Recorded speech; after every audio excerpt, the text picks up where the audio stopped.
Hello and welcome to Epic Mickey, also known as Disney Epic Mickey. And joining me are Petey Precious Roy. Hello. And Blastinus. Howdy, howdy. A long time ago, on a very peculiar day, my midder lured someone out of his bed. He said he could help him save money on his car insurance. Oh, he's been red-pilled. Oh, no.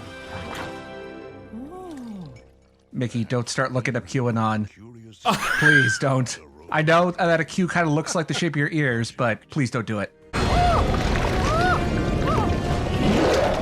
Oh, God. Yeah, it's the Phantom Blot.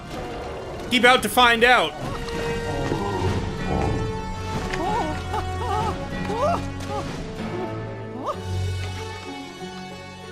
Flawless. No one will ever know you were here. Oh, yeah. The perfect crime. S-rank stealth mission, Mickey. Great job. So we are now officially in the find out portion. There is no Dana, only Zool. This character, I'm not going to talk about him that much, but I will say for the moment that he is not an original character. He is actually a very important part of Disney history, but we'll get to that later. Dang. Are you sure we can show this? Like, this is pretty hardcore stuff. This game is rated E10+. If it could get past the SRB, it could get past us. And YouTube. But this might encourage kids to pull out people's hearts with plungers. It'll be an interesting anatomy lesson for them. Our first objective is to escape from this giant Swiss Army knife. And he was created by the Mad Doctor, a villain from a classic, I think it was 1929 short. Although he was originally known as Dr. Triple X. His name was changed for obvious reasons. Just beat the devil out of it, Mickey.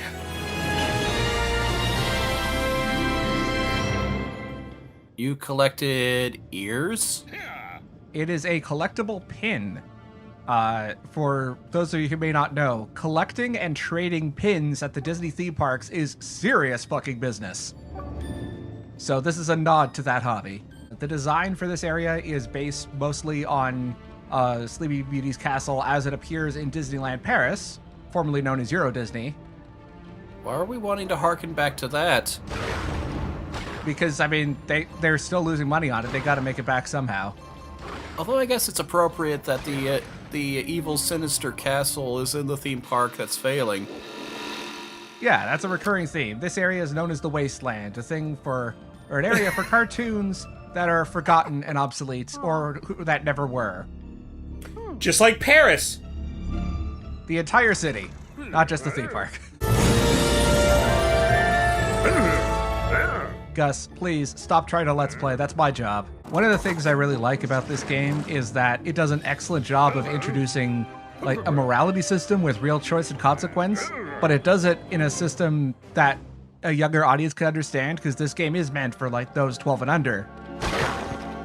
Yeah, I'm guessing they wouldn't want to like have to deal with kind of heavier ideas of morality, so it's going to be mostly just yeah, paint is for good stuff, right? You might want to hold on to that for something that'll happen in just a couple of minutes here. Oh, Warren, come on now. Oh, yeah. Wow, that's well, I mean, e-tickets are pretty expensive. I don't know. I mean, we could save this Gremlin, but that chest over there has 50 e-tickets. That's a lot in the early game. Well, I mean, just a lot in general. Like, you've seen park prices. You're telling me Mickey Mouse doesn't have a lifetime pass? Well, this is Wasteland. He's a visitor here. But anyway, yeah, I gotta go for the money. Goodbye, Calvin.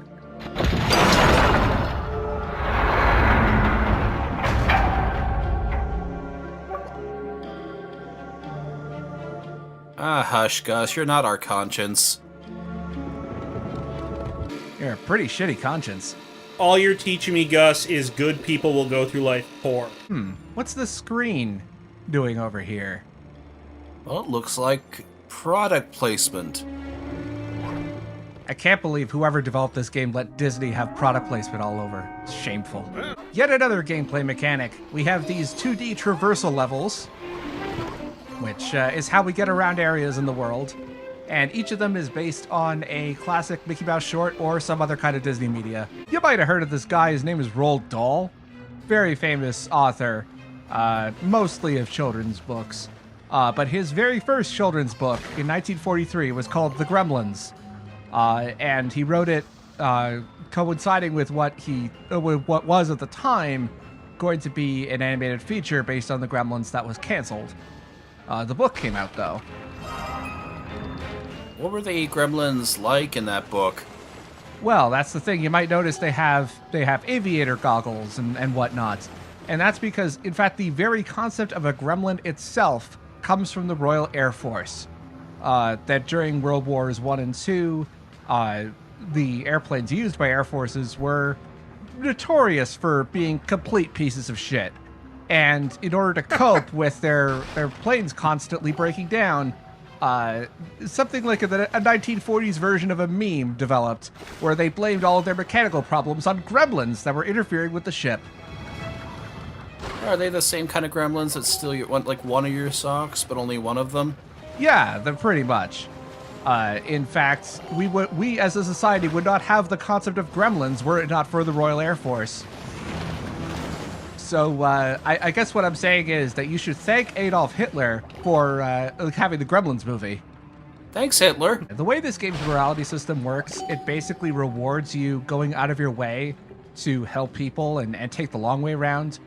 And it punishes you for doing something cheap and quick, which usually hurts the people you're trying to save.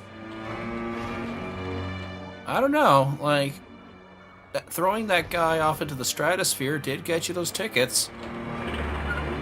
It's true. It also means we can no longer get a collectible, because there's one specific collectible that you get for freeing all of the gremlins in the game.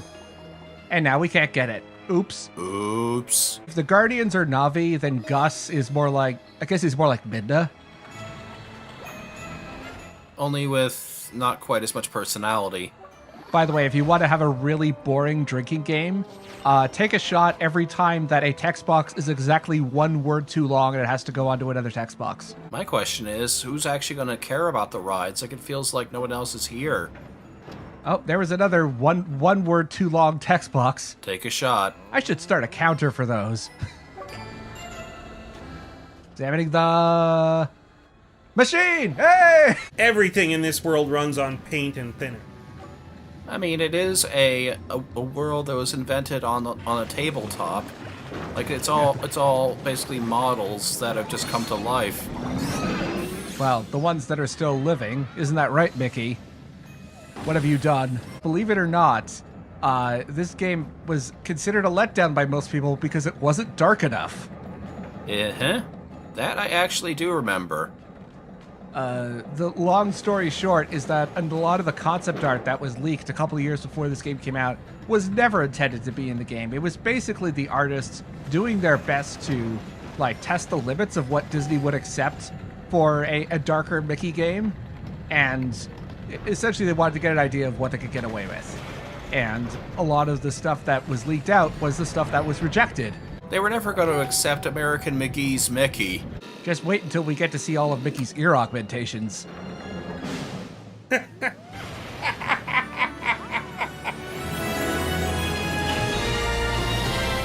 My marketability is augmented. Pretty much the entire Gremlin Village area is heavily based on It's a Small World. And that includes a rendition of the classic theme song. Melt it with thinner. And while we may not have been able to rescue Gremlin Calvin, but I will try my best to rescue the other gremlins. Now that Mickey's learned his lesson about the sanctity of gremlin life. I'm sure that Calvin will be fine. It's a cartoon. He'll just, like, be discovered later on, like, half embedded in the ground somewhere. We will never see Calvin again. If I recall correctly, we do not learn the fate of Gremlin Calvin in Epic Mickey 2, which means that his death is probably canon. Neat. The one gremlin that demanded a raise and Disney fired him. But who could be behind that door, I wonder? Asians?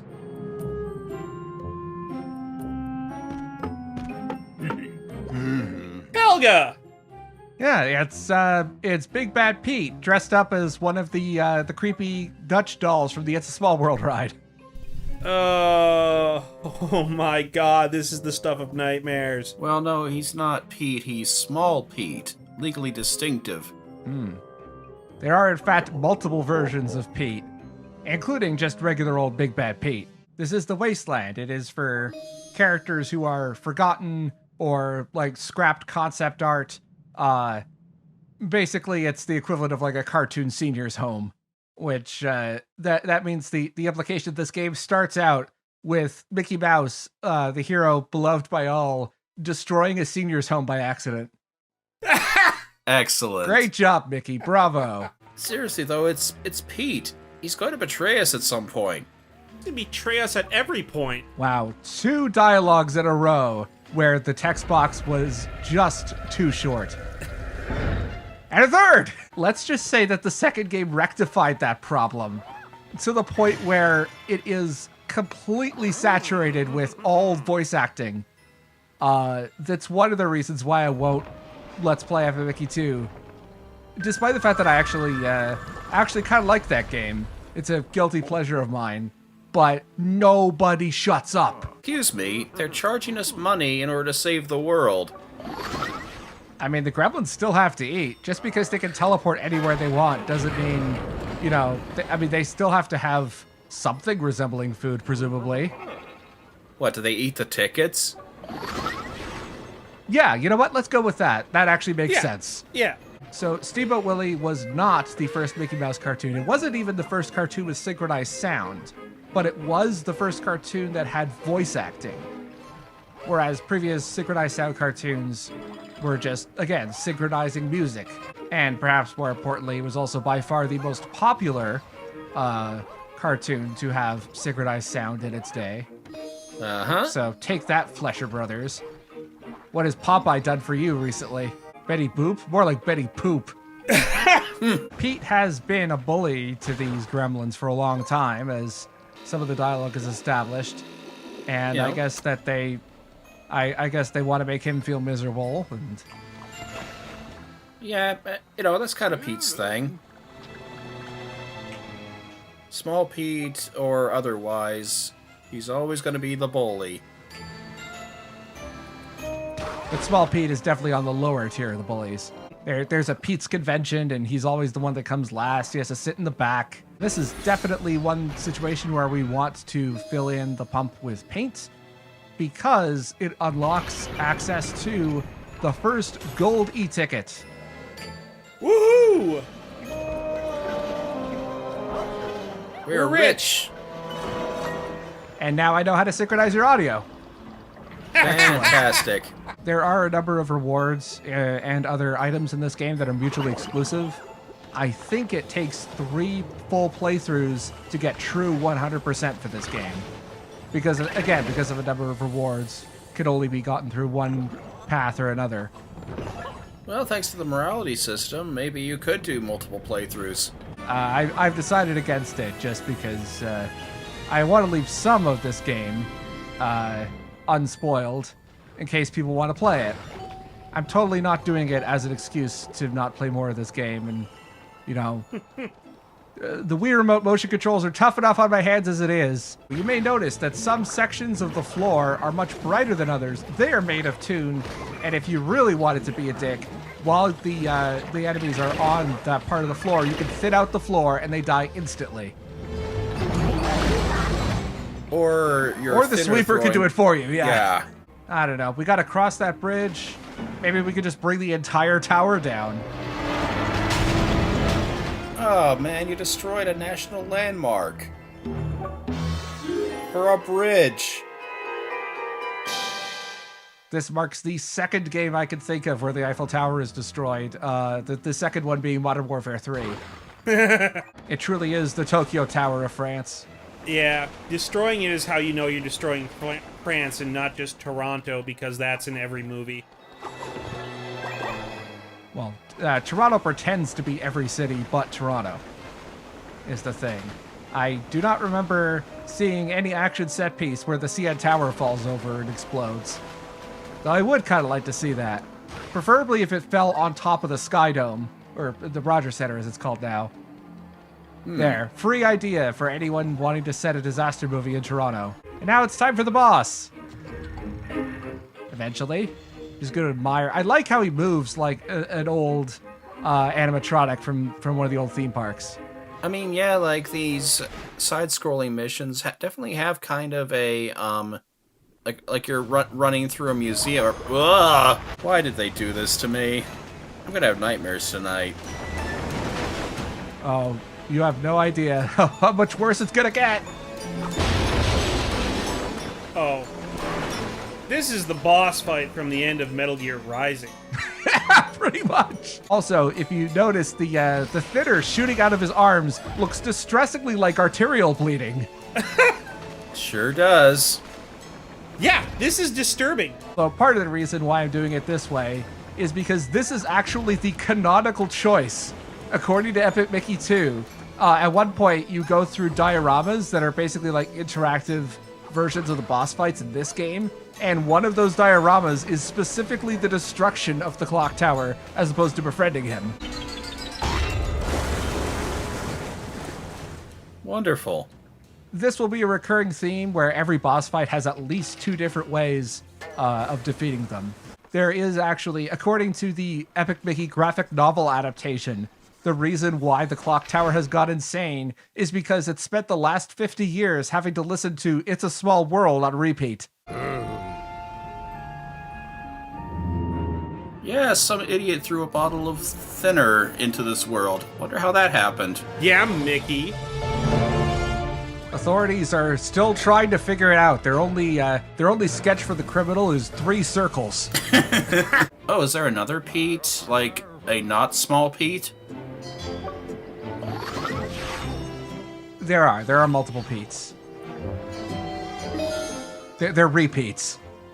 Oh, why would you do that? So wait, there's also a Pete Pan? Yeah, there's a Pete Pan and a Petetronic. Huh. I'm just imagining Pete in like a green cap and things. I split myself into multiple personalities, mostly for tax reasons. One of them's just a haven for my Bitcoin. Also, Thinner works on friendly NPCs. Oh wow, that's grotesque. Also, a great glitch here. If you mash the Z button at the end of the race, Gilda will thin out. Oh wow, you're killing everybody, aren't you? Judge Doom and the Weasels will be by to pick them up later.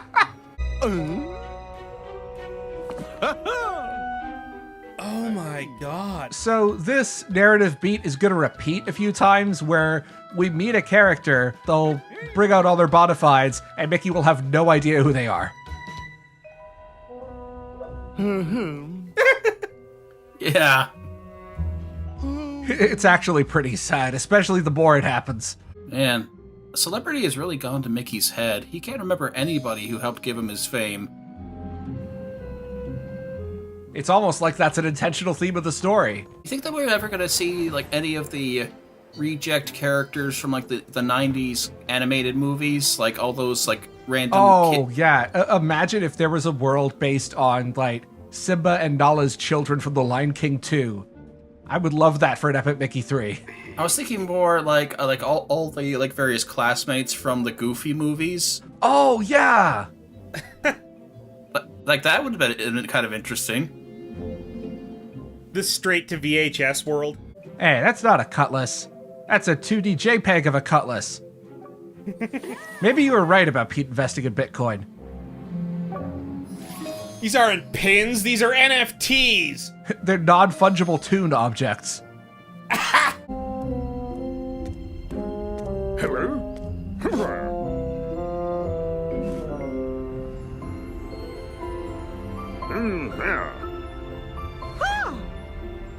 Oh my god, this is self-insert fanfiction. I might actually show some footage of the Japanese version. I have way too many versions of Epic Mickey and its sequel.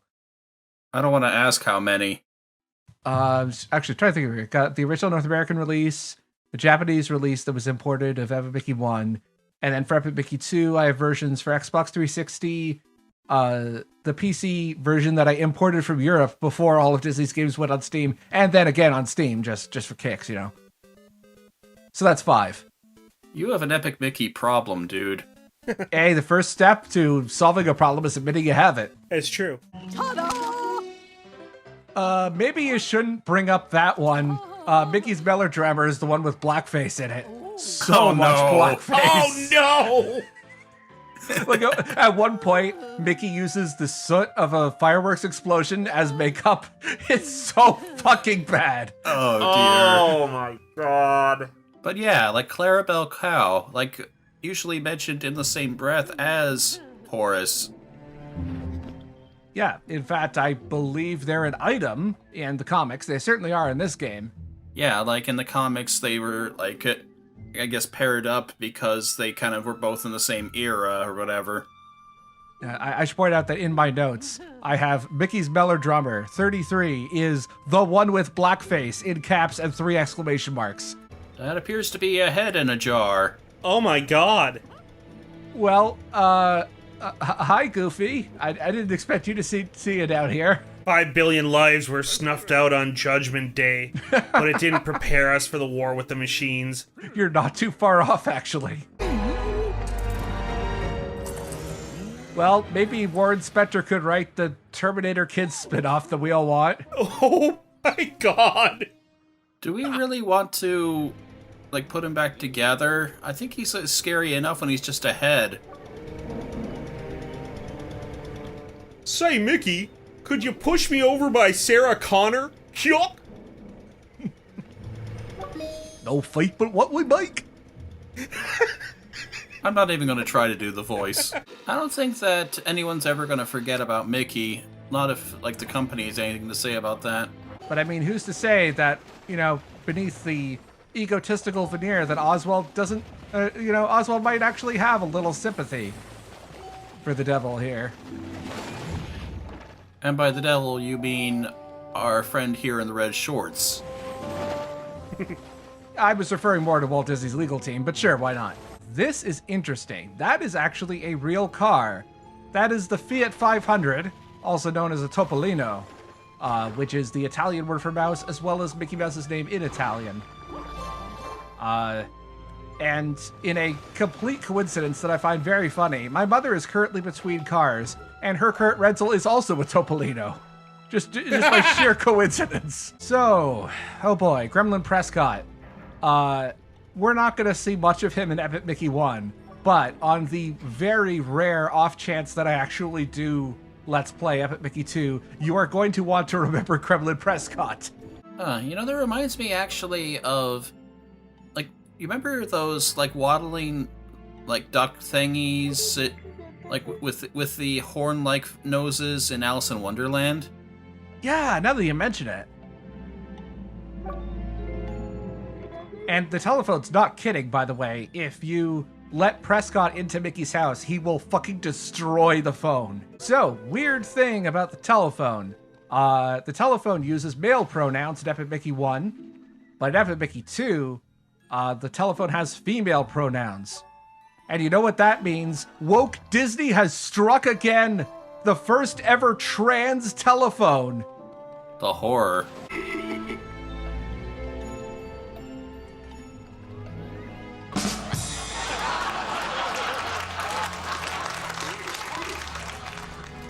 There, I let myself have one joke edit in the entire Let's Play, and that's it. Oh, I thought that was actually in the game. And you're saying this character reappears for the sequel? Yes, in fact, he's one of the major side characters in the sequel, and I have no idea why. Is he still racist? I will leave that for you to discover for yourself, in case you play the sequel. He was fine for a while, then he discovered smartphones, and he's got a whole new set of problems now. Please, someone delete Twitter from his phone. It's for his own good. And then that's what happens. In Epic Mickey 2, he discovers Parlor. Oh, no. Oh, no. And it's one of my favorite areas in the game. Oh my God, this is fascinating. Yeah, I'm not exaggerating when I say that every single texture, well, like almost all of them, are based on a piece of old Mickey Mouse merchandise. By the way, did you just throw a child into the thinner river? Basic area is inspired by the Matterhorn bobsled rides at Disneyland, which itself was based on Matterhorn Mountain in the Alps. The legend has it that Walt Disney saw Matterhorn when he was on vacation in Switzerland, and then in lieu of an explanation, he just sent a postcard over to the head Imagineers and said, "Build this." I mean, Walt was kind of known for just building things based on stuff that interested him, like, you know, trains. Oh, his Walt own loved hometown. I mean, it should also be mentioned that one of his passions was trapping gremlins in cages and then sending his children out to free them. This is also reminding me of the story of Fantasia 2000. One of the things that Michael Eisner originally wanted from Fantasia 2000. Oh no! I think I know this story. Yeah. It was a sequence set to Pomp and Circumstance, where the various Disney characters were married and had baby carriages. What? And having their, I forget the exact, I think it was like their kids were being blessed by the gods or something, but that was rejected. Why Pomp and Circumstance, though? That's the graduation song. That's the thing. Michael Eisner's eldest son had just recently graduated high school. And because of that, Eisner was fascinated with Pomp and Circumstance. This is Alpine Climbers, one of the very obscure Disney shorts from 1936. I was hoping to include a fun fact about Alpine Climbers, but apparently this short is so forgotten that there are no interesting facts or other anecdotes about it. Matterhorn bobsleds was the first ever roller coaster with a tubular steel track, whatever that means. If I'm right about this, it means it's the first roller coaster that was structurally sound and safe to be on. Yeah. Oh, is that something they had to specify back then? Yeah, you might die getting on this rickety-ass wooden piece of shit. Fair warning, this coaster may not actually kill you. I'm sure that people were very disappointed to realize that. So here is the plot summary for Alpine Climbers. According to my notes here, Mickey, Donald, and Pluto climb the Alps in search of eagles' eggs and edelweiss. They fight a mother eagle and a mountain goat. Fascinating stuff. But not Edelweiss. No. I suspect there was going to be like some big fight sequence where they fight Captain Von Trapp. By the way, if you are in Austria or know someone who is Austrian, do not mention Edelweiss the song to them at all. They hate it. Especially people who think that it's the national anthem. Oh god, don't do that. Oh boy.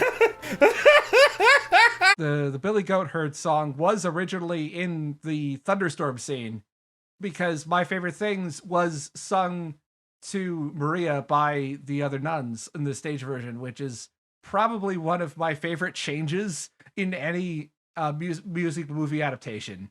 Like, I mean, the show is good, but the film is just better in every way. By the way, in case anyone was wondering, the Austrian national anthem is Land der Berg, Land am Strom. And I apologize for butchering that pronunciation. Anyway, I guess we're going to be talking about actually Epic Mickey next time, right? Yeah, eventually. Maybe. I forgot there was a video game in the background. It's like, what's this talk about the sound of music? Way more interesting. I love that this guy's name is Jack Trade. I mean, the guy who was running the crane was named Decker, so yeah, all them card puns. It's those real sleight of hand references. I don't think that one really cut it. Stop being such a deck. We're dealing the jokes from the bottom tonight, folks. Mickey Mouse's happy birthday... Oh. So there's a tradition in Warren Spector games that there's always a hidden basketball court. This is the hidden basketball court. And there's even a hidden piece of concept art if we go through the hoop. This is probably my favorite piece of concept art in the whole game.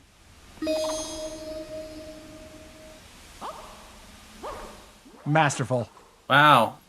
By You Chase. can make a whole game off of that. They did. Created in 1927, Oswald the Lucky Rabbit was the first popular cartoon character from Walt Disney Studio, founded by Disney and his longtime creative partner, Ub Iwerks. After the success of the Oswald short Trolley Triples, Disney and Universal Studios signed a contract to produce more cartoons through 1928. To make a long story short, Disney, his studio's producer Charles Mintz, and Universal producer Walter Lantz couldn't agree on profit splits for a renewed contract, so Disney and Iwerks left to do their own thing. Who knows whatever happened to them? The rights to Oswald transferred to Universal, with Mintz producing Oswald shorts until he too was ousted. Universal produced Oswald theatrical shorts into the 50s, complete with some questionable redesigns. There were also 2 comic book runs that ran until 1963, where, for some unknown reason, the name Oswald just wasn't cool anymore. I can't imagine why. After that, Universal left the character out to dry, with some token cameos and not much else. Fast forward to 2003. When Buena Vista Games pitched an Oswald video game to then Disney president Bob Iger, but they didn't have the rights, so Iger went to Universal and started negotiating. In what is likely the most famous part of this story, Disney eventually reacquired the rights to Oswald in exchange for the contract of legendary sports broadcaster Al Michaels, who was sent from Disney's ABC to Universal's NBC. And he hits the upright again! That's impossible! That video game never got off the ground, but a few years later, Oswald would be formally reintroduced to the public in this very game, Epic Mickey. There have been rumors for years about an Oswald animated series on Disney+, but as of this writing, its status is still unknown. Well, I am sure you found that both interesting and informative. Oh yeah, we saw all of it. That thing. Definitely. I feel educated. I understand why the backwards long jump is important now. I have trouble believing that only Oswald could have cleared that, to be honest. Well, it's what everyone else tells him. It's like that one time that Kim Jong-un won all the gold medals at the Olympics one year.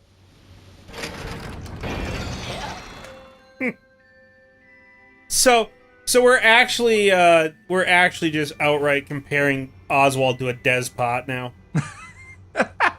Well, back when the early concept art leaked, the V board on 4chan had a lot of fun imagining Oswald as like a twisted version of Liquid Snake. So there is definitely precedence for that. I believe there was a lot of fan art with the refrain, "Kill the mouse, take his house." I'll have to post some of that. It was, as much as I like to berate people who thought it was going to be an edgelord game, I mean, some of the fan art that came out of that period was pretty good. Whoa, slow down, Oswald. Come on, we can't introduce so many concepts at once. The kids aren't going to follow it. Interesting. So a forgotten character can become popular again if they can steal someone else's heart.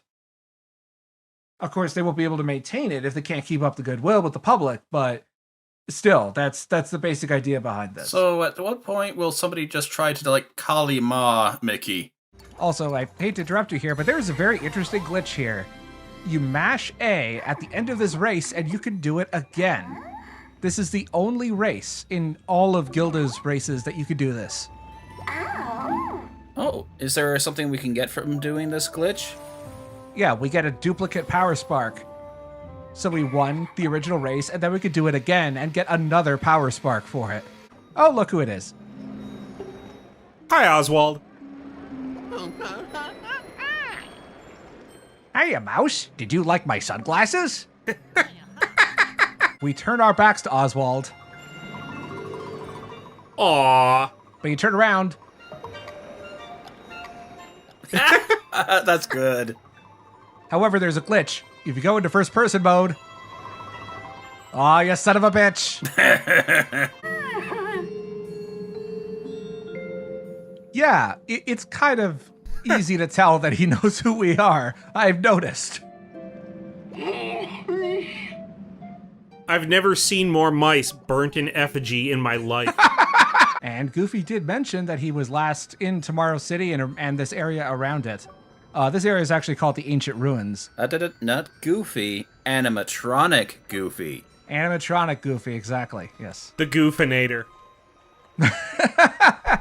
I'm expecting to see some real, like, uncanny valley mechanical stuff. Like, I wanna be creeped out by this Goofy.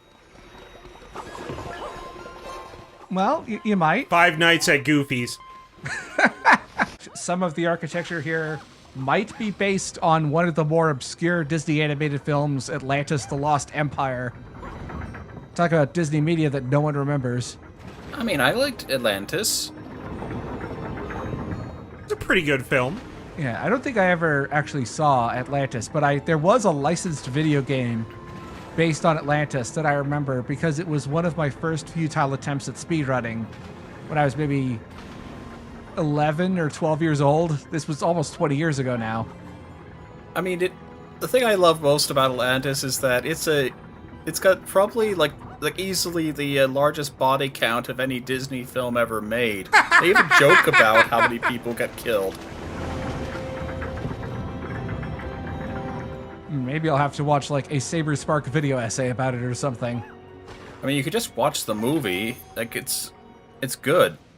Oh, but who has time for that? Now, let me watch this 7.5-hour video essay from Noah Gervais about his drive across America. They used actual stone to build Sleeping Beauty's castle in a genuine attempt to recreate French architecture. I don't know. It was seen as tacky and unnecessary by much of the French media at the time. Yeah, they called it a celebration of Western imperialism, I believe. I see you have also been rereading Disney War.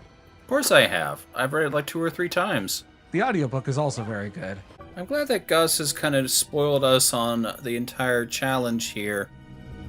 Wouldn't want people, experimenting and figuring things out for themselves. Oh, I mean, this is downright subtle compared to how intrusive he gets in Epic Mickey 2.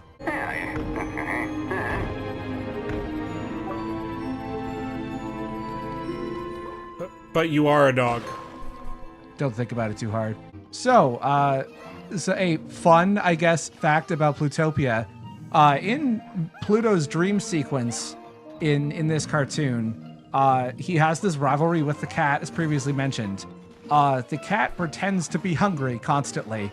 And there's one sequence where Pluto is hoarding all the food, and the cat, is pretending to be starving, and in desperation, the cat actually takes a hunting rifle and threatens to shoot itself until Pluto intervenes at the last minute. Oh my god, that's dark. That was a scene that was basically cut from all the home video re-releases with this short. I wonder why. In fact, if I remember, in Space Jam 2, there was going to be a scene of Pepe Le Pew having to face various sexual assault allegations, but that never got past like the first draft of the screenplay, thankfully. God. Oh no. Just in case, for any kids who watch The Simpsons, just in case you thought Itchy and Scratchy was an exaggerated parody of what Warner Brothers cartoons were like, if anything, it was subdued. I can't believe that Pepe's been canceled. Hashtag moi aussi. The joke might stink. Well, that was the worst joke I've ever made. It's only uphill from here. It's time to go to Tomorrow Square. Yes, thank you, Gus. I just said that. Yeah, I could see how all this like moving parts and stuff could end up fouling things up a bit. Yeah, the frame rate was another thing that people complained about at launch, but not nearly as much as the camera. But you could not get people on the internet in 2010 to shut up about Epic Mickey's camera. The People Movers were the main public transit system at the Disneyland version of Tomorrowland. That one was actually closed in 1995, although there is a second set of People Movers that is in the the Disney World version of Tomorrowland that opened in 1975 and is still operational. I assume they swap out the cars regularly. I would say that idea is unrealistic, except here in Toronto, the TTC is almost unchanged since like the early 60s. I distinctly remember I think it was around 2011-ish, I did an internship in San Francisco, and I was incredibly impressed with the BART, which the locals constantly complained about. The locals absolutely hated the BART, and I could not understand because, warts and all, it was a huge improvement over what we had with the TTC. And here it is, Space Voyage! Woo! Welcome to Rapture! No gods or kings, only mice. Is he really just telling us how we, navigate this whole platforming challenge now? Yeah, I will admit, sometimes the lecturing goes a bit overboard. It's the subway from Resident Evil 6. Got it. Oh, come on. It's not nearly that bad. It is interesting just how much sort of went wrong in Disney after Walt died. Like, they didn't really have too many backup plans. It's like they figured that Walt would just give them ideas forever or something. Like, the one idea they had was, okay, we could use Walt's death as a marketing push for the Jungle Book. Call it his last masterpiece. It wasn't a bad movie. I'm not sure I'd call it a masterpiece, but it was good. I'm pretty sure it is the marketing standard for all of the entries in the Disney animated canon to be referred to as masterpieces, at least when it came to like the VHS re-releases. I mean, I guess they're not going to call them like, here's this piece of shit all over again. From Walt Disney, the same piece of shit we've been making for the last 75 years. Here's Pinocchio, Walt Disney's hidden turd.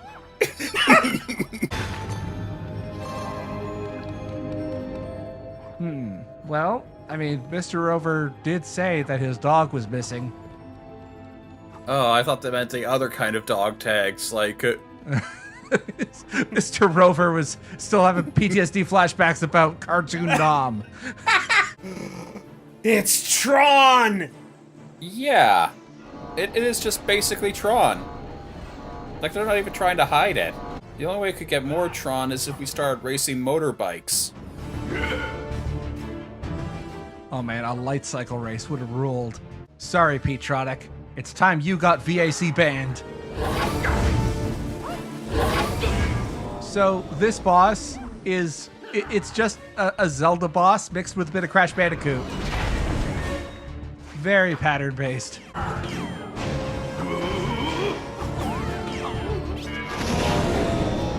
Now, the thing that really sucks about that particular aspect as well of the boss fight is that the more that you have the back and forth between you and Petetronic with the disc, the laggier the game becomes, and it gets to the point where if you're extremely unlucky and you hit every part of the energy shield, then the game's input lags so much that all of your motion controls become unreadable.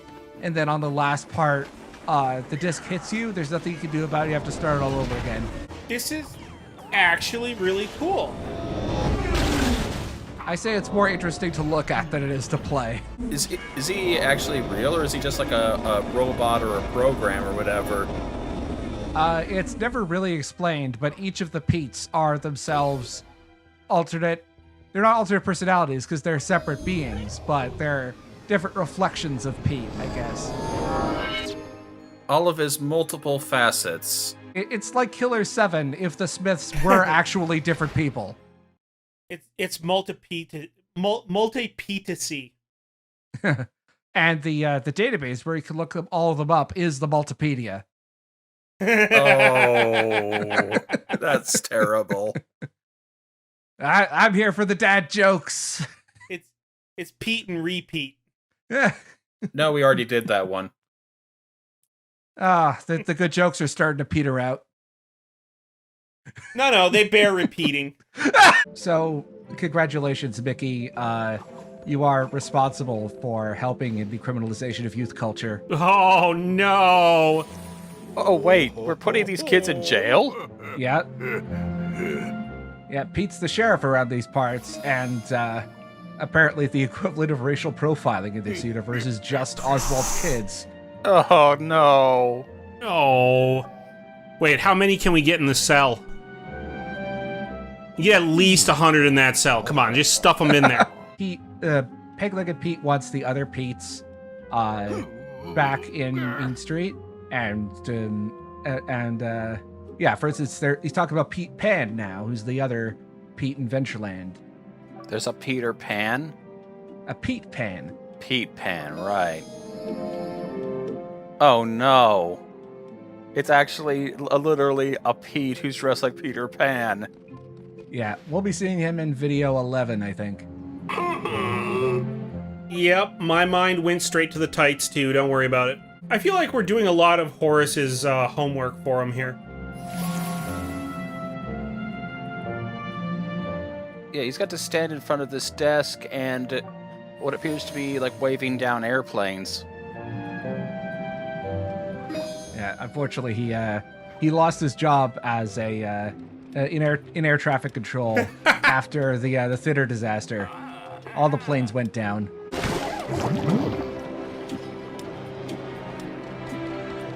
And I can't imagine why it is that people might think you're a bad guy. It's a total mystery. You can just sit there and think about what she's done for a bit. You've incarcerated my children! I want to send my kids to college, but now they won't get in because they have a record. Oh, this is an eldritch horror.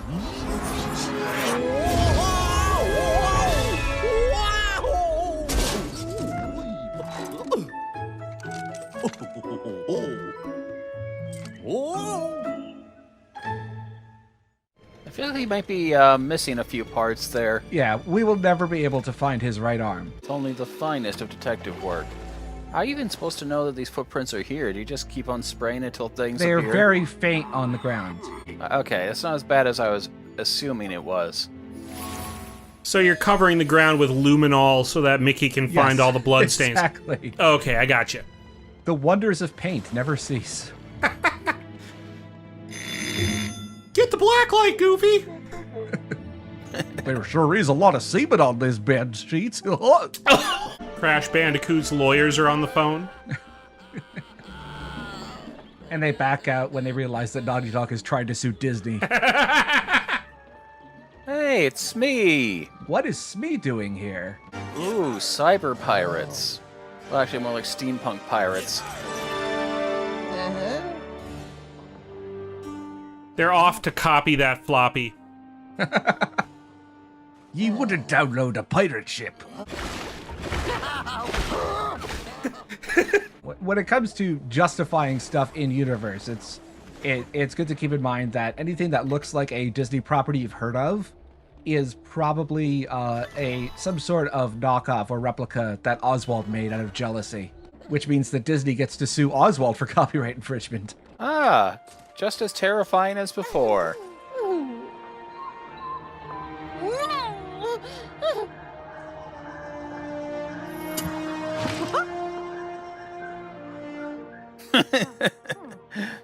Just kind of yoinking her head out of there. Alas, poor Daisy, I knew her well. Oh hey, there's concept art for the introductory cutscene. Oswald! Oswald, we have the evidence! Oswald! Now, Damien Salt is guarding this chest, and unfortunately there is no way, even if you thin him out. Thanks, Gus. You really are a good moral compass. Eventually. No. So we're gonna get... Forget I said that. We're gonna be getting the treasure for him. But you can pay... You can outright pay for the compass. And what's really funny about that is that you have to pay 25 e-tickets for it. And he thinks that he swindled you because it was only worth 24 e-tickets. Wow. Crafty businessman. Return on investment. Not much of a profit margin, though. $1 is $1 to some of these guys. Okay, so forget I said what was in the treehouse. Be surprised. Oh my god, it's a teddy bear! Oh, which I totally didn't accidentally say before. It's adorable. Pat, you old softy. What would the kind of like darker music sound like? There'd be less instrumentation, more bass, and it would sound more disparaging. Appropriately sinister for a pirate cove, then. Yes. Well, I mean, when you think about it, the Pirate Cove is more like a bunch of guidelines than actual rules.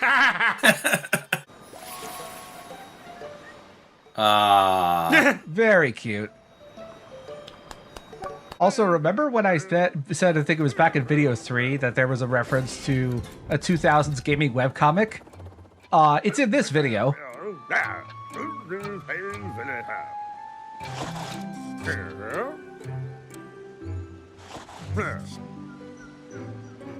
Oh, did I just lose audio? No, we're still here. Oh, okay. You were just stunned to silence. I'm looking for the reference. Yeah, I was I'm like trying not to miss the reference, and I think I missed the reference. Yeah, I was paying like very close attention to be like. I said it was in this video, not in the next 5 seconds. Oh, okay. Oh boy, I would have been hanging for a while. And there's a reason why we can't just destroy the jail cells with our, magical like get rid of everything gun. Well, I mean, you could break in the door, but when you actually get into the jails, when you actually get into the jail, it's a 2D level, and you can't use your magic brush in the 2D levels. That's my canonical explanation for why. That's part of the story. Platforming, our one weakness. Yeah, It's part of the story. The cartoon was already drawn. exactly. So this guy is named Tycho. So Tycho is going to tell us about this this quest inside the well, and I wonder who this guy on the left is. Oh, hey, it's Gabe. A penny arcade reference. Yes, Very they nice. are named after the main characters of the still running but mostly relevant to the 2000s webcomic Penny Arcade. Well, at least we gave Gilda back her axe, so that's something. We're in her good books just for that. True. And there is absolutely no reason I'm bringing that up in preparation for something I think 6 or 7 videos from now. A review that I found of Jungle Rhythm from the proprietor of a projection house at the time reads as follows: "The jungle beasts serving Mickey as musical instruments. His playing is such as to set the whole animal population a-dancing. In fact, it is his musical ability alone that stands between him and annihilation. The little fellow is fully aware that music soothes the savage breast." I don't know if that's a typo, by the way. He reveals an amazing mastery of every instrument. Again, Mickey shows that he is a performer to be relied upon. Plenty of fun, especially for the young. And I honestly thought by the time I finished reading that this level would be over. This cursed camera has not given me my best angle. Well, you know what they say about folks who wear hats. That they're all bald? I don't get the joke there. I actually was kind of hoping that one would come by, like by the time. Oh, let's just go with the standard then. People who wear hats have small penises. There. We're done. Yo, the rating just went up. All right. Wow, you were worried about being child friendly? There is unofficially all of the trees, the giant trees in Adventureland, are part of the same fictional species called Disneyodendrons. I see. What? Couldn't they just use, actual trees? Well, I mean, they construct the trees. Tree building is an important part of the design of certain sets, and also what they did, also what they're doing at theme parks. What, are they concerned that the tree enthusiasts would get offended on behalf of the trees if they did want to look too fake or something? Yeah, this was actually after some heavy lobbying from the Lorax.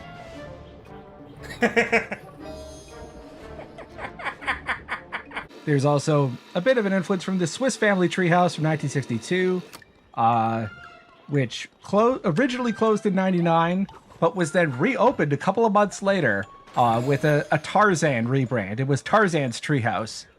Oh dear. That closed in 2021, But yeah, the treehouse is actually set to reopen later this year as Adventureland Treehouse. I can't believe the Swiss Family Robinson got eaten by a tiger. In another Let's Play that I'm co-commentating on for the Resident Evil 4 remake, that has a whole system about inserting gems into treasures that you pick up, which I don't know. If you're looking at it from the perspective of someone who grades antiques, why would the value of something increase when you add things onto it that weren't there originally? It just seems strange. Also, here's another part of Daisy. That's what was hiding in the well. Well, my general theory about Resident Evil 4 is that the merchant is just paying us in, like, I don't know, like Monopoly money, and he's actually pawning the stuff for real money. Say, what be a pirate's favorite crime? Yeah, I don't know. It's arson. That's a good way to start, yeah. When it comes to the animatronic friends, you can buy their pieces, but they're 1,000 e-tickets each, so it's a heavy cost. Well, I mean, nobody ever said that buying friends was easy. Especially buying someone else's friends. Nor is making friends because the instructions are all in Chinese. So, this is based on the Castaway. It was kind of thrown together at the last minute in 1931 when Disney realized that they were one short on their contract to Columbia. So, this was the directorial debut of Wilfred Jackson, who would go on to become one of the most prolific animation directors in Disney. But back in 1931, he was 25 years old, and one day Walt Disney said, "Here, kid, just recycle some animation from other shorts. We are one cartoon short, and Columbia is going to sue us if we don't do anything. So here, put something together in 2 weeks." And that's how we got the Castaway. I do appreciate that they let you destroy the gears on these wheels so that you can just stop the platforms in place. Yeah, it's something I had to force myself to do, because every other time I just sail across the thinner pool with the double jump glitch. Your speedrunner was showing. Yeah, I had to put it away so as not to frighten the children. Jim Dooley's Pirates of the Caribbean side showing. Poor Sweeper, by the way. Let's see that again in slow motion. Oh no! The enemy AI, especially the friendly AI, is usually okay, but every so often it gets itself killed. By the way, if you have to commit to all 3 pumps, otherwise the entire thing resets. Which is something I didn't know when I recorded this. I figured, might as well put fill one of them with thinner and see what happens. Oh, that's devious. We're eventually going to get to a point, we've seen it several times now, that there's been like one word left over in a text box. However, this is the only time that I've ever seen a completely blank text box in the game.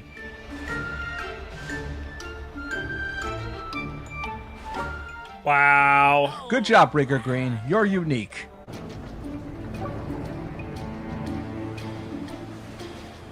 Wait, it's meant to be submerged if you put the anchors down? Nobody ever said Smee was good at this, yeah. There's actually some original concept art where the skull would have actually been Oswald's skull. Which, I guess that was cool. Ooh, that would have been sick. I'm only kind of upset they didn't use that. By the way, since these pirates are being turned into beetleworks, did you just blow up a guy? Yes, sometimes we have to kill one pirate to save 100 pirates. I'm sure they'd understand. Well, except for that one guy. Well, I mean, he can't understand it. We killed him, so... I'm waiting for the map where you have to call down white phosphor. Do you feel like a hero yet, Mickey?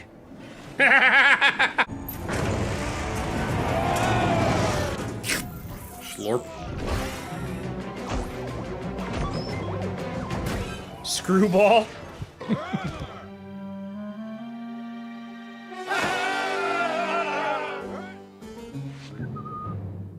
We may be pirates, but we're not gay. We're not allowed to show emotion. Yeah, the actual video. But, who's this? Oh, we found him. He's Pan is here. He's kind of flying. He believes hard enough. I like how even when he's supposed to be Peter Pan, he still has his peg leg. Yep. I mean, I can't imagine that peg leg is particularly aerodynamic. I mean, that's what happens when your flight is powered on belief. You don't really need to tailor your costume or your physicality to actually accommodate your flying, because you already believe that you can fly. It is actually kind of funny that the costume, it definitely seems like it was sized for a regular, like, Peter Pan performer.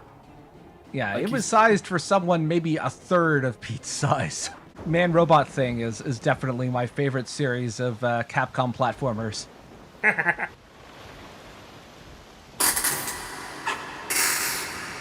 And you're totally going to pick up the creaky to my chair here. I'll add some reverb. Really make it stand out. Please keep your magic paintbrush deactivated for the remainder of the flight.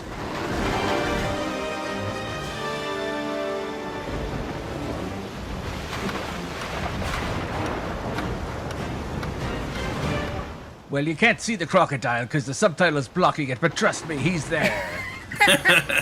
He shoots out these bombs and gusts of thinner. But, I don't know. We promised Pete Pan that we'd go and save the sprite, so we're going to ignore this fight and head up to the masts.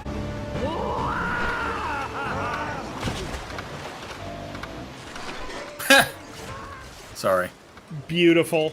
I do find it funny how, no matter what adaptation he's in, Hook never seems to actually, get dead. Like, he seems to be generally a comic relief villain. I mean, we all know the real villain is the crocodile.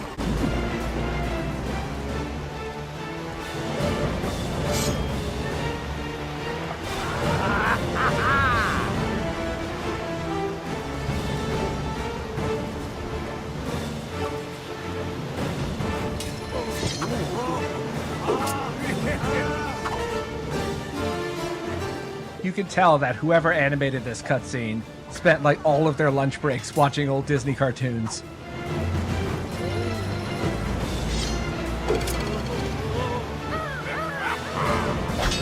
Well, Pete even crows like Peter Pan. It's wonderful, isn't it? It really is.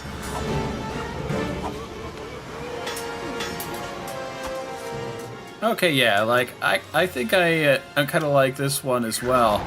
And thus, two forces forever at arms, fight to the death forever and ever.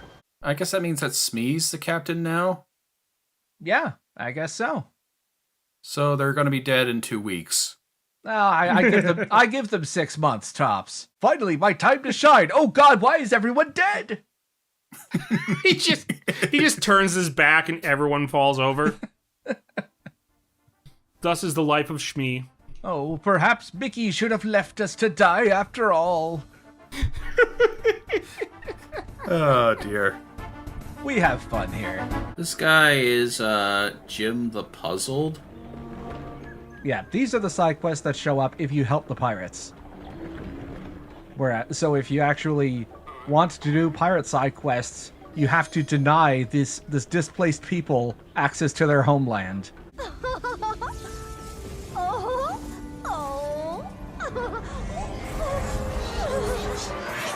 Could you maybe stop laughing like that? I mean, at least she has all 4 of her limbs. That's an improvement over Goofy. There are 3 buddy children. Each of them gives 1 power spark. After, a little bit of violence. Just some roughhousing with their favorite uncle. Ooh, spooky. I remember that. That was one of the first major pieces of concept art, I think, that was leaked out back in 2009 or so. I've got a collection of that in that period, like from... Oh, by the way, I also realized I had to do some grinding. So, yeah, I did some grinding off screen, as you can see. Wow. Holy I crap. maxed out our current wallet. Oh, interesting. Like, I think, like a car just came roaring by. One missed opportunity in the story that I think would have been nice is if it turned out that all of the different Petes were actually just Big Bad Pete with multiple personalities. But unfortunately, Epic Mickey 2 confirms that they are in fact separate beings. Clarabelle is going to spend the rest of the game in her kitchen cooking batter, which ends up being quite funny in some particular late game situations, let's say. Funny thing, in the speedrunning community, Abner is kind of infamous because when you're walking around Oztown trying to do some of the basic stuff when you're backtracking, like this the first time you go, after you go through Mickeyjunk Mountain, it is notoriously easy to accidentally talk to Abner, and he will waste like almost a full minute introducing the thin out the Gag Factory cutscene. So he has become a particularly notorious figure among the game's speedrunners. It's kind of funny how everybody just gets hooked on TV every time you drop one down. Oh, by the way, you can pause the video now. Because I realized that I that was supposed to be where the video would cut off, but I left in the next 2 minutes of basically filler by accident. Whoops, sorry about that. So we're not supposed to be watching the rest of it? It's like an extra 2 or 3 minutes. It's the kind of stuff that I do in the background. Like at the end of every recording session, I pause the game, quit, and then load up the various concept art so I can splice it in later, that sort of thing. Ah, I see. So effectively, we're going into overtime right now.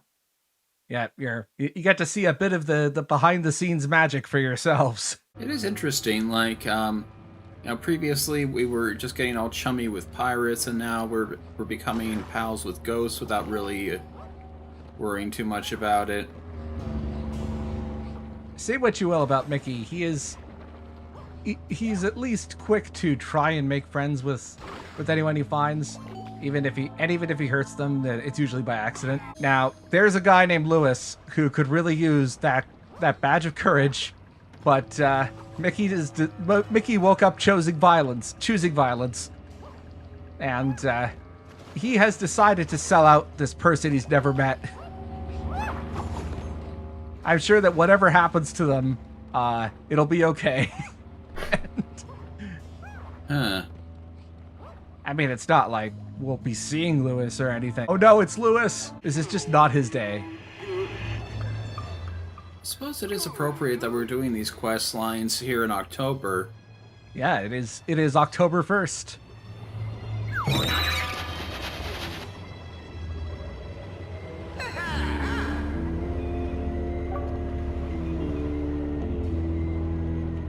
The Halloween standards here.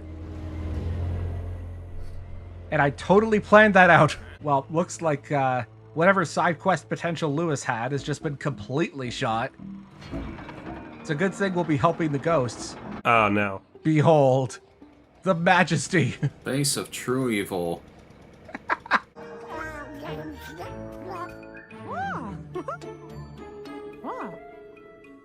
If ever there was a time that Donald's anger was justified, I think it's now. Kind of like how Mickey was just so used to the routine, he basically just walked through it on his end without needing any prompting. Donald fits in perfectly with this world. He even has the one extra word text box. On evil... No, just crazy pipe organ. I was gonna make some sort of a Beauty and the Beast 2 reference, but I'm not sure it would exactly fit. Well, once we meet up with that pipe organ, there may actually be some connection to the Beauty and the Beast sequel. You're kidding me.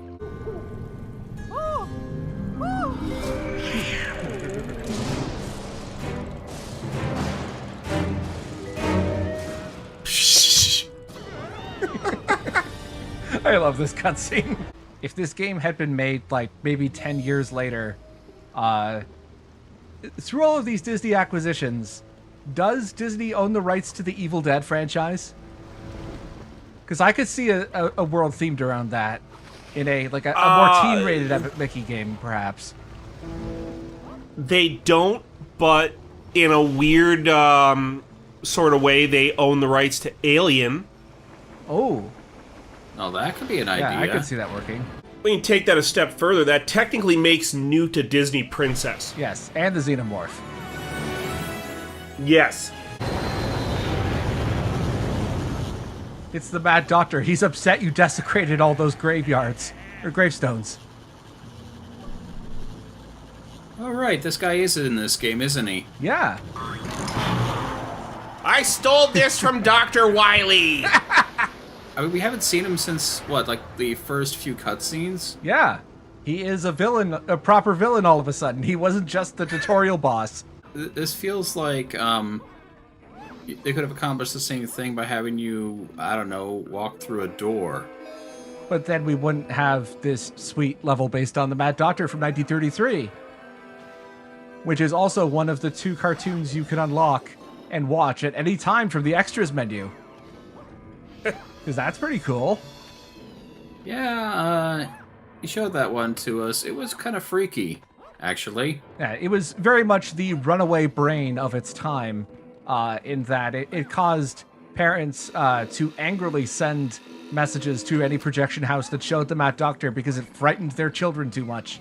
In a rare inversion of how this game deals with player choice, while it is easier to deal with thinner Sploodushes, or Sploodushes with thinner, I should say, it ends up being more of a hassle.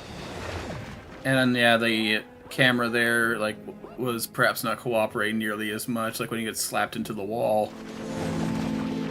Fortunately, or unfortunately, depending on how you look at it, they're actually, through all the Let's Play footage, there haven't been that many camera mishaps overall, which I would just like to assure anyone who has not played this game that I am not overselling how bad the camera can get at times. I've just gotten lucky. This is a dumb puzzle. I don't like it, but thankfully, this gremlin over here will just do the puzzle for us. He doesn't even ask for any money. Thank you, Gremlin Sydney. You saved me a lot of time. So is this the good path or the evil path?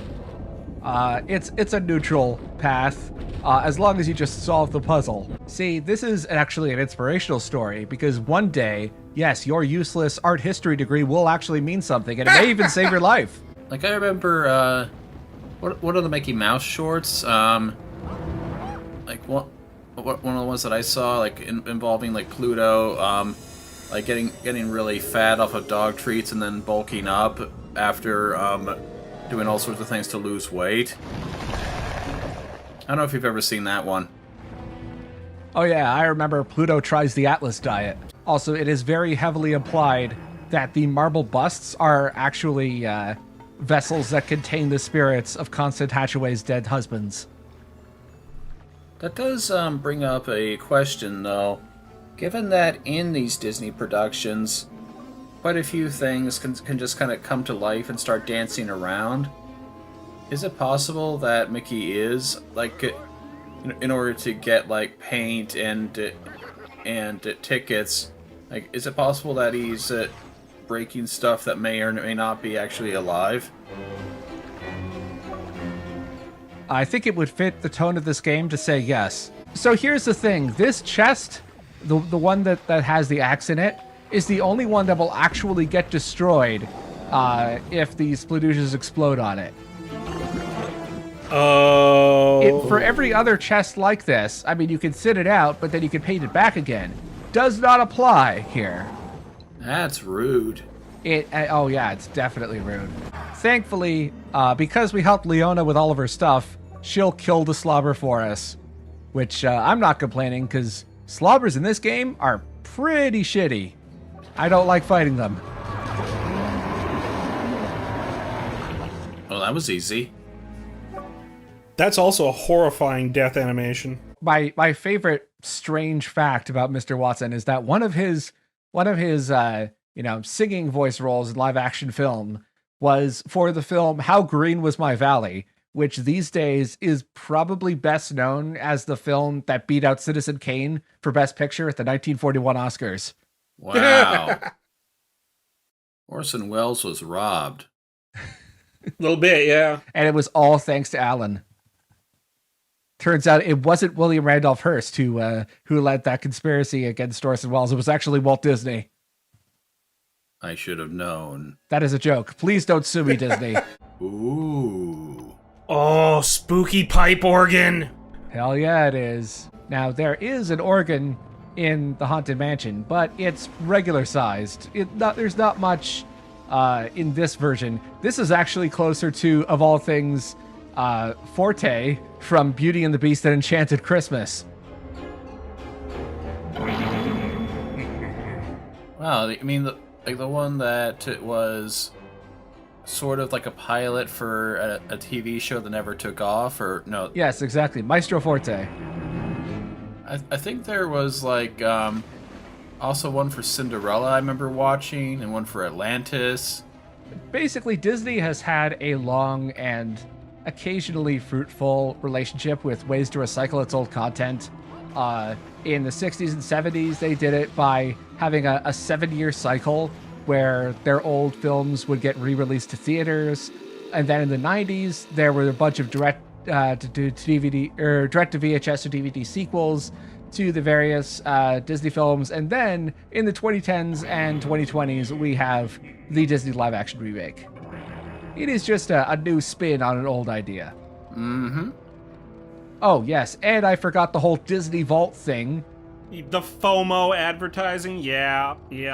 Disney was born in FOMO. It did not see proper sales tactics until it was a man. Funny place to put your soul. Oh boy. Oh no, what if he's also one of Constance Hatchaway's ex-husbands?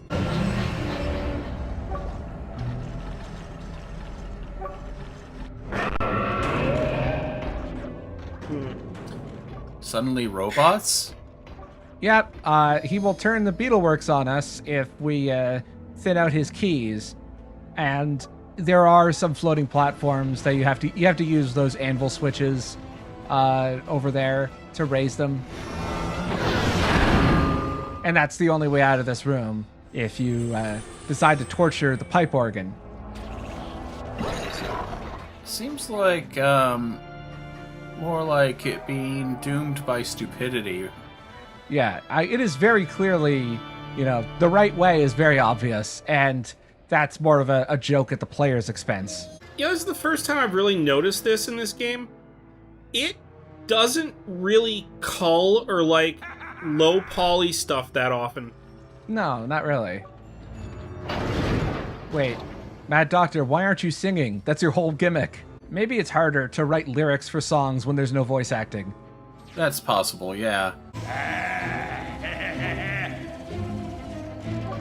Stop calling me Doc. He could maybe do something more than just hovering there and throwing threats our way. He could at least pick up that piece of concept art that's 5 feet behind him. I'm just gonna say the one with the witch's face from Sleeping Beauty, or Snow White, I forget which one it is. Oh, Snow White. Is Snow White, yeah. She's terrifying. Yeah, one of the either rejected or just more experimental pieces of concept art has a Beetleworks in that style, but with Goofy's face on the front. Oh god. Oh, that's not pleasant at all. Hey, wait, did it? I solved this one entirely by accident because one of the Beetleworks hit the switch. I saw that, yeah. You know what? At this point, I wasn't going to say no to a gift horse. Or a gift horse, not a gift horse. That's something very different. A gif of a horse? Yes, the point is that you don't look at it. You don't look at it in the mouth. What if the gif of the horse doesn't open its mouth? Then you're screwed. Maybe he is singing this, and it's just like a form of free verse that doesn't rhyme. He's trying beatnik poetry. Oh no, he's not a tune. He's animatronic. Wasn't that kind of the twist with the Mad Hatter in American McGee's Alice, that he himself turned himself into a robot? Yeah, actually, that's pretty similar. Now that we've collected pretty much all of them, but the blue chests are the ones that have the animatronic pieces in them. That was the same thing for Daisy and Goofy as well. Now the nightmare is complete. Yeah. Donald's right leg and ass cheek. We could not find the anus, though. He'll be very upset.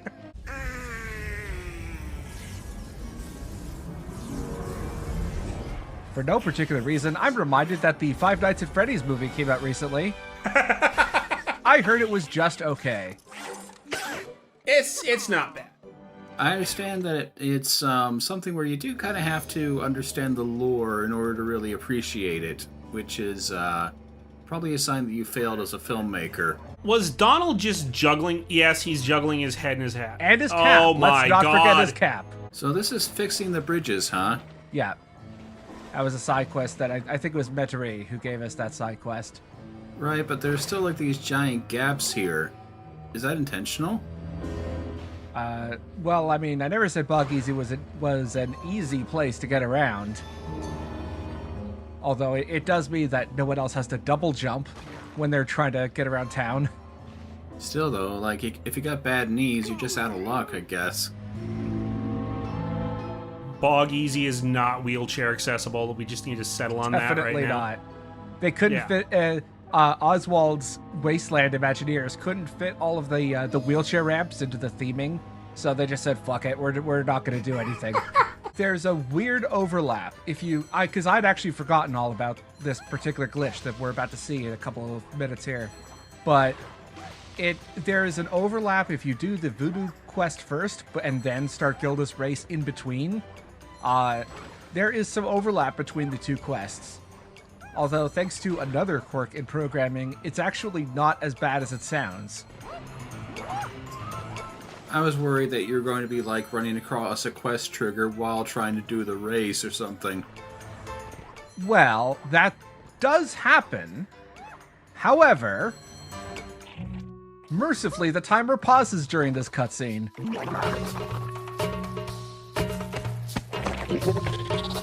I did not expect that. Yo, that rabbit needs a bath. I wonder how long Donald and Daisy were dating or otherwise seeing each other before Daisy brought up the fact that Donald might have a temper. Oh, I'm sure she mentioned it. Probably just Donald was too dense to notice. Yeah, she dropped such subtle hints as, please stop knocking over all the wine glasses at this fancy restaurant that, cost a week's salary for me to set up. It's the sort of thing you'd think would come up at couples counseling, but apparently never did.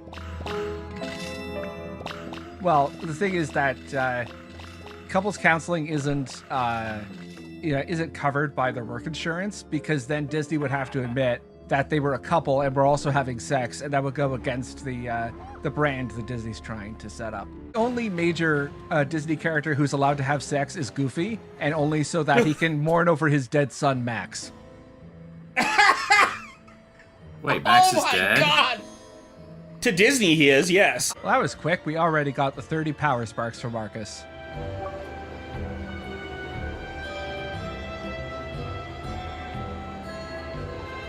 Hooked into the fire station for some reason? Now, for those of you who know your Disneyland history, that might set off an alarm bell.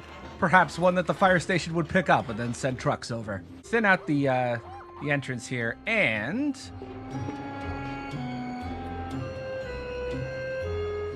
Oh. Now, for those who may not know, this is based on Walt Disney's real apartment above the fire station in Main Street, USA in Disneyland. Now, why is it that he chose to live above the fire station, though?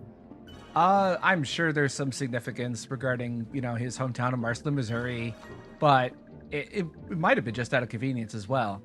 And over here is a piece of concept art. Well, that's not entirely true. It's actually a drawing that Walt Disney himself made in 1935. It was part of a letter to Carl Lumley, who was the At the time, he was the head of Universal Pictures, who of course had the rights to Oswald. But that was a way of, communicating in a friendly way from between the current owner of his intellectual property. Now that we fixed animatronic Donald, I figured there probably would be something involving animatronic Daisy. Well, we already fixed animatronic Daisy. That was in Adventureland. Too bad Goofy recommended a trial separation. I do think it's great to see that Goofy is picking up a side hustle as a marriage counselor. Good for him. Because, janitorial work at Oztown can only pay for so much. Just for context, the speedrun record when I had it was around 2 hours and 45 minutes. It has since been reduced considerably through new techniques, down to about an hour and a half. There was a lot of glitch hunting. Wow, we just flattened a child. Yep. It's a wonder why Mickey isn't invited to more of Oswald's family barbecues. It's a total mystery. He seems like such a great uncle. You think that Mickey might be gathering an undue amount of power? As you said, he's sort of ingratiated himself to everybody in town. Well, in our version of Mickey that we've been playing, it seems like he has been, he has considered the taste of such power, but ultimately, with some persuasion perhaps, he will do the right thing. As to whether Oswald can be convinced to go down that path, well, that is yet to be seen. The fact that we're saying that as he's knocking a child off of a roof is just amazing. Yeah, given your relative paint and thinner supplies, Mickey seems to be more of an ambiguous character at this point in time. He's neutral leading renegade. This NPC only shows up after you help the pipe organ. Her name is Constance. Now, I have no evidence at all to suggest that this may be Constance Hatchaway in disguise, but it can't be disproven either. I mean, she just kind of looks like all the other generic townsfolk, so how would you even be able to tell? Well, here's a clue. She's on the prowl, potentially, or this could just be a big coincidence that I'm overthinking. Because in fiction, you don't want to give two characters who are unrelated the same name. Well, if you come back and there are some folks missing, then perhaps there might be some credence for that. Just, we might as well tell Tiki Sam that maybe he shouldn't be stocking hatchets at his store anymore, just for, public safety reasons. Look out for anyone suspicious at night. And tell your neighborhood watch if you see anyone acting funny. Oh, it's a friggin' radio. But which radio? I wonder. Oh, I hope it's the radio. It's been asking for it. Quite literally. Mickey's back! The call is coming from inside the house! Ah! Okay, there are some blatant red flags here. I'm pretty sure this lady's Constance Hatchaway. It's time to take vigilante justice into our own hands. Woohoo! That's not gonna last, Well, I mean, it's neither does a jail sentence. It's not permanent, but it does give her time to think about what she's done. So Oswald mentioned that there is a little thing we have to take care of first regarding a situation at Mickeyjunk Mountain, and once we've dealt with that, then we can focus on building the rocket, because we got that last piece for the Mad Doctor. Okay, yeah. And of course, once we get the rocket fixed, everything will go exactly as planned. Yes, we're at the end of the second act, which, as we all know, is traditionally the high point of the story, where everything's going right. Smooth sailing from here. Exactly. So, a quick reminder, you might remember that back in video 6, I think it was, we found Gilda's climbing axe. And we gave it back to her. Okay. However, underneath that giant rug of Oswald's face here, we were given an option to use the axe to open up a new area. Now, here's the thing. We did give the axe back to Gilda. However, because we went up to this section and said no, that additional flag is still active. So even though we gave Gilda the axe, we can come back here and use the axe again. And get both rewards from the quest. Weird. Interesting. See, I told you like 15 videos ago or something like that. This was what you had to keep in mind. And what's behind here?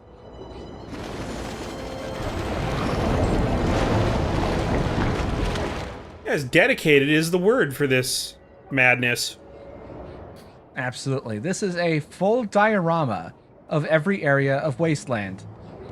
And there is something at the very top here. Now, unfortunately, I had not played this section in a while, so what you didn't see was about 15 minutes of wandering around trying to figure out what to do next. Although I left in just enough to make me look like an idiot. I'm still holding out hope that this game will get remastered for Switch at some point. And I hope that none of these glitches are fixed. Maybe fix the camera, but nothing else. Oh yeah, like you keep on mentioning that we're going to be doing that eventually, so Yes. you keep on making me curious. I should probably, once we're done recording today, I should probably go back and practice that route again. Just the fact that I've had to put in so much effort and even more rooting and planning than I usually do for like 2 hours of Epic Mickey 2 at most. That should be an indicator as to why I'm not doing a full Let's Play of that game. Interesting thing, this is the officially the 6th appearance by Goofy in a Mickey short, or rather I should say the Goofy character who has not yet named Goofy. His original name was Dippy Dog. Yeah, that one I actually did know. He was wisely renamed to Goofy in 1940. The summary of this short is that Mickey is a minstrel who saves Princess Minnie from an unhappy marriage and whisks her away. Since this is a period piece, in the credits, each cartoon character is credited as their specific role, which means that Mickey is credited as the wandering minstrel, Minnie is credited as the princess, Clarabelle Cow plays a role of a handmaiden. Then we have Pete, who is the king of Kalapazoo. And last but not least, we have Goofy, or Dippy Dog as he was known then, as the Prince of Poo-Poo-Padoo. Of what? Poo-Poo-Padoo. That's P-O-O-P-O-O-P-A-D-O-O. I hope I'm pronouncing that correctly. So this is the little incident that Oswald asked us to take care of before we could finish building the rocket. It's kind of understandable as to why he would want this to take priority, I think. Oh yeah. This incident may be a little bit, not so little. That joke is going to become very funny, I think, at the end of this video. As good as this boss can be at times, it does very much outstay its welcome. And it also doesn't really change. There's no phases to the fight. It just sticks with all of its usual tips and tricks, aside from, maybe spawning a few. I forgot the enemy name. Spatters. There it is. Hey, got him. Yep.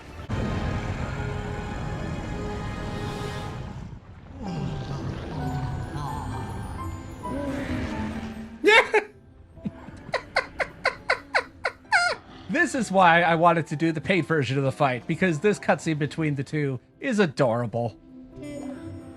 Kind of unexpected.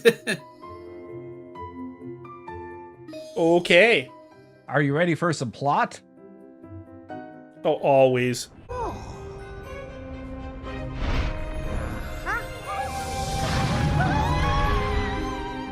See, this is why I mentioned that your joke was about to be very funny, because really it was a small problem, given that was just like one drip of the real blot. I suppose that is kind of a problem.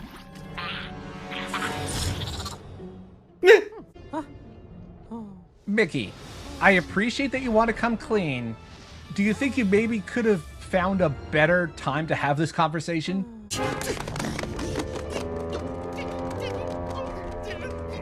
Oh no, Oswald is about to cause the rest of the endgame to happen.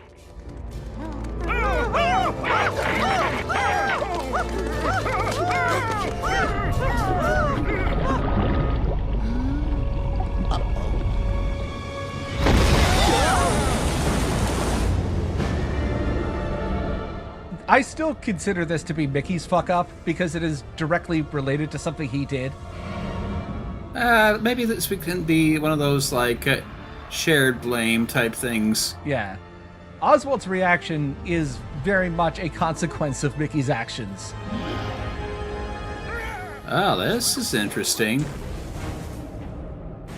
This blot almost looks Chernobog-ish. Yeah, the Shadow Blot is more, directly influenced by the Phantom Blot, whereas this guy, the real Blot, is Chernobog.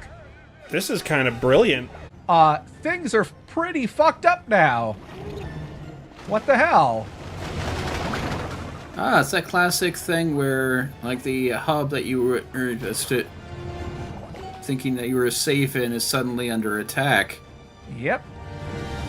So those little things there, or not so little things, those are bloticles. And we have to go and essentially use paint or thinner to, to basically pop their pimples, and then we can leave. Wow. This is like a Resident Evil boss. Maybe. I'm thinking more like Dead Space, actually. Like, they're kind of more fond of, like, giving you enemies with big glowing weak points to shoot at. Maybe we should check in on Clarabelle. Oh, right. Is she still making that cake? Yep. Wow. Sure is. Clarabelle, did you not see what happened outside? Does none of the rest of the world exist while you're in your kitchen? Seriously. Well, I mean, it does technically unload. And welcome to the part that I've been dreading. This is the worst section of the whole game, though thankfully it's only 26 minutes. And would you care to explain why? I think it will explain itself in a few minutes here. Have they ever actually explained what the blot even is? Like, I mean, he spilled a bunch of thinner on a table. Yeah, it's like a physical manifestation of the paint thinner that Mickey had in the thinner disaster. So don't you think it'd be like more like acid green instead of purple? It looks better on camera. In an attempt to blatantly extend the running time of the end game, we will be going to each major hub area and doing a bloticle fight. Oh. Every single one, eh? Well, I mean, we're not going to like the Pirates area, Tortuga, things like that. We just go to Mean Street and then to Ventureland, Bug Easy, and Tomorrow City, which is more than enough. I mentioned this the first time we went to Bug Easy, but I have never seen a swamp level ever actually executed well in a video game. They're kind of right up there with sewer levels. Yeah. Well, I mean, this game doesn't have a sewer level, but that's because these cartoons don't need water or a water filtration system of any kind. So it's not like they had the opportunity to make a sewer level and didn't. It's more like the fiction of the setting meant that a sewer level could not exist. If they had a sewer level, they'd have to have at least one talking toilet that was a quest giver. Yes. And of course I would be happy to acknowledge the fact that cartoon characters poop. Listen, if Goofy fucks, Mickey poops. Words to live by. Is there actually, like, at this point, an active, like, Epic Mickey community? Yes. Mostly for speedrunning purposes. There's also, some people on DeviantArt that are still, drawing fan art and whatnot. Oswald himself has a very dedicated fandom who are still, myself included, who are still hoping one day that we will get that animated series on Disney Plus that's been canceled, uncanceled, and then recanceled over the course of 5 years.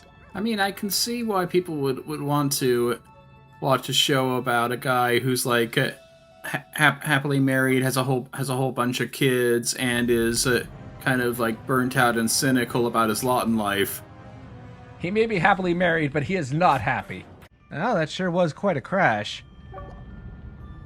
Yeah, almost feels like we've been out for 2 weeks or less.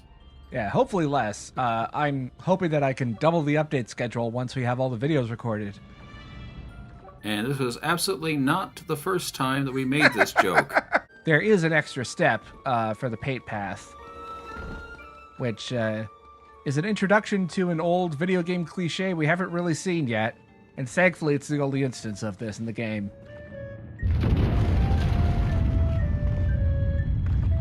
Really? It's not the boulder. Oh, so that one was just Oswald. That was just for fun. Oswald put a rolling boulder trap in his throne room. I mean, it's in character for Oswald prior to, the development he went through this game. Oh dear. No wonder nobody comes to visit. He was playing a lot of Resident Evil 4. Exactly. Yeah, this is the one and thankfully only instance of a Light and Mirrors puzzle in the Epic Mickey series. Oh, no. Oh, yes. It really isn't that bad.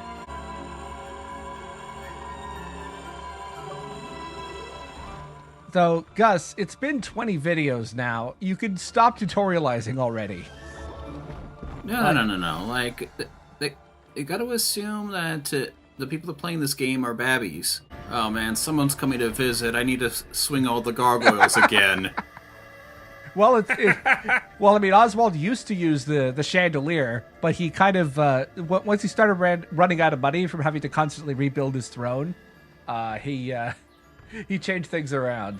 Since Oswald pretended to be a star and usually, did these one rabbit shows, would it be unreasonable to say that Oswald acted alone?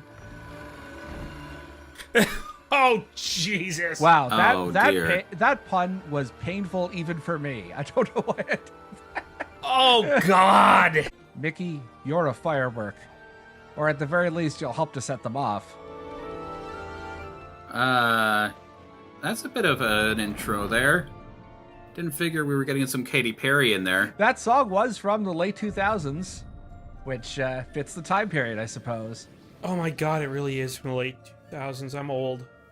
We're old. We are all old.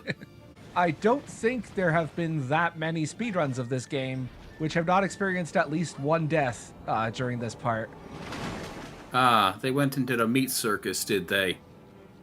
Certainly in the sense that it is about as poorly playtested as Meat Circus was. Yeah, it seems like platformers, they always feel like they ought to end with, like it's been a pretty smooth progression so far, things have been pretty well challenging, and then suddenly they just hit you with, like, not so much a difficulty spike as a difficulty cliff. I just love the idea that poorly designed final levels that they ran out of time to test properly is like a conscious design choice, as opposed to just something that happens in the business. Here we go, kids. Grief Tower! Bring your family! But they charge extra for the counseling. That's where they get you. This jump, or maybe the one after that, where it's an instant kill plane I forget about. There it is. Oh, wow. That is unforgiving. Yeah, and the last checkpoint is back at the projector in the start of Grief Tower. I remembered this time. Gotta jump back to the other platform, otherwise it's an instant kill. Any ideas what this next tower is called? Mourning? Or, no, acceptance. Well, we've already had grief and sorrow. Bargaining. What are similar adjectives to that? Or nouns? I don't know, but I kind of hope you get to stop at the hot topic between this and the next one. Just kidding. Lost It's Tower. Oh my God. Oh, you just can't escape it. No, the good news is that if you're going for any percent, you don't need to wait for this at all. You could just climb straight to the top.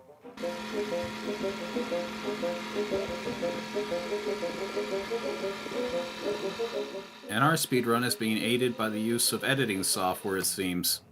Ain't no rule on SRDC that says you can't use video editing software. At least not for this category. I think that is a rule. Like, I think people have been busted for that. For the sake of the joke, just pretend it's not. And here's the final fireworks control tower.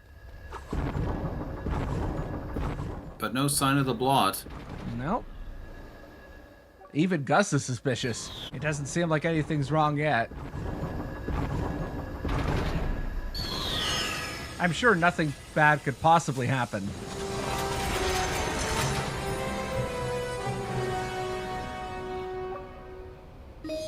Well, what you don't know is that all of those fireworks are actually nuclear warheads. War. War never changes. The UN refuses to recognize the Wasteland as a nuclear power. Anyway, let's keep going. Oh no, it's the trap! Who could have seen that coming?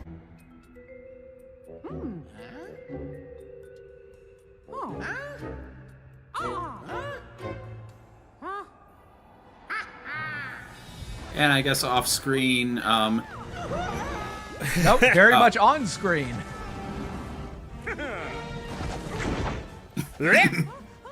As usual, plans foiled by dead batteries. you know, that wasn't the joke I was going to make, but it's funny how that timing worked. Welcome to Inside the Shadow Blot. This is basically Epic Mickey's equivalent of the body of the Medi from System Shock 2. Yeah, that certainly has a very similar aesthetic. Oh my god. I feel like they missed an opportunity to do an homage to Journey to Inner Space. Well, it's time to get back Mickey's heart. It was stolen and now must be retrieved. It's a citizen's cardiac arrest. Oh! Oh dear. I did say that like half of this video is taken up by the end cutscene and the credits. That's a pretty decent bunch of credits. Although having just completed part of the Let's Play footage for Blasphemous, which is the next game I'm doing, those credits are absurdly long because that game was funded by Kickstarter, and of course they thank each individual Kickstarter pledger by name in very large font, and it goes on for like half an hour. Oh dear. So I'm probably going to be fast forwarding through most of that once we get to that game. Thankfully, it's not as bad as it was in Mighty Number 9, where because each anonymous donor was credited individually, I think it was something like 4 hours of credits. Wait. They did every single credit one by one? Well, it wasn't. Oh, yeah. It wasn't just that it was one by one. It was that everyone who was credited as an anonymous donor was credited separately. So it was just page after page Yes, of an anonymous exactly. donor, anonymous Exactly. donor. That's exactly what Yeah, it was. it was excruciating for the like 10 people that played through that game. Oh my. Make your enemies cry like a penitent sinner on prom night.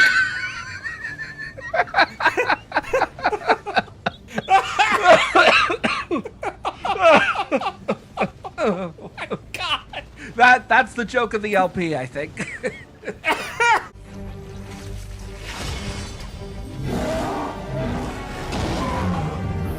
Oh, Taco Bell!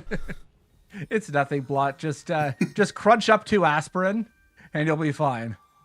I mean, he was able to live without a heart beforehand, so, you know, I'm sure he'll be fine. Now I have the heart, mouse.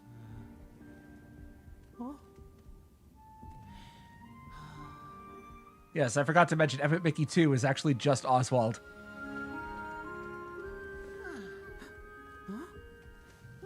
I mean, yeah, like, in an alternative version of this game, Oswald totally, like, does a Metal Gear Rising Revengeance on that heart.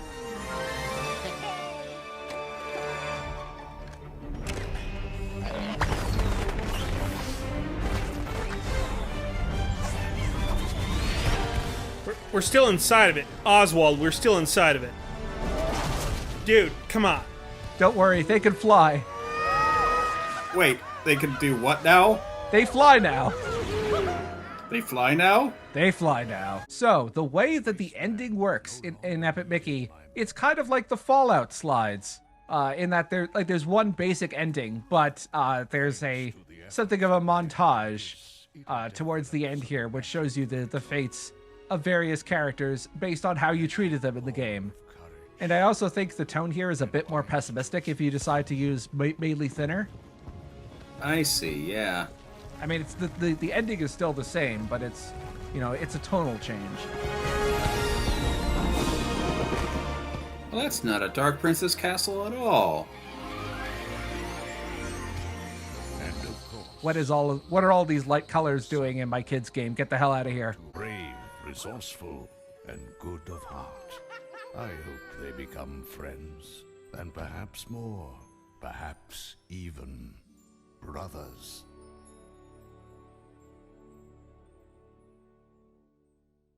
He's never going to get his own movie, is he? We can only hope for that Disney Plus series. That's been in development hell forever. And there we go. That was Epic Mickey. Good job, Warren, and everyone else at Junction Point. This game's design does a good job of taking the playstyle matters philosophy of games like Thief, Deus Ex, or System Shock and adapting it into a pretty complex 3D platformer for younger kids. It can be easy for things to get overcomplicated when you're trying to make a design that is accommodating to player choice. But I think that this, for the most part, Epic Mickey threads the needle between having a specific concentrated vision while also giving young kids the ability to express themselves through gameplay. Is that Gremlin that we launched ever going to actually land? Like, do we ever hear from that guy again? Nope, he's dead.